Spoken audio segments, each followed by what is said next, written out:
नमस्कार मंडळी, लग्नानंतर होईलच प्रेम या मालिकेच्या पुढील भागामध्ये आपल्याला असं पाहायला मिळणार आहे की पार्थ आणि काव्या मोबाईलमध्ये व्हिडिओ बघत असतात आणि त्या व्हिडिओमध्ये तोच माणूस दिसतो ज्याने काव्यावर हल्ला केलेला असतो। पार्थ काव्याला म्हणतो की माझी गट फिलिंग सांगते की हा तोच माणूस आहे ज्याने तुमच्यावर हल्ला केला होता। तेव्हा पार्थ काव्याला म्हणतो की हा माणूस परत आपल्यावर हल्ला करू शकतो, पण तो यावेळी कोणत्याही वेगळ्या वेशात येऊ शकतो। या माणसाने तुमच्यावर हल्ला केला होता, पण तो आता माझ्यावर किंवा जीवावर, नंदिनीवर देखील हल्ला करू शकतो। पार्थचं हे बोलणं ऐकून काव्याला खूपच अस्वस्थ वाटते, ती खूप घाबरते।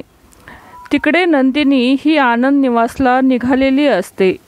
ती रस्त्यात उभी राहते व रिक्षाला हात करत असते। तेव्हा दीपक स्वतः रिक्षा चालकाच्या वेशात येतो व नंदिनीला रिक्षा चालकाच्या वेशात असणाऱ्या दीपकला म्हणते की आनंद निवासला चलायचं का? तेव्हा दीपक म्हणतो की हो। नंदिनी ही रिक्षात बसते। तेव्हा रिक्षात बसलेल्या नंदिनीवर दीपक हल्ला करू शकणार का किंवा नंदिनी सोबत नेमकं काय करणार हे पाहणं महत्त्वाचं असणार आहे।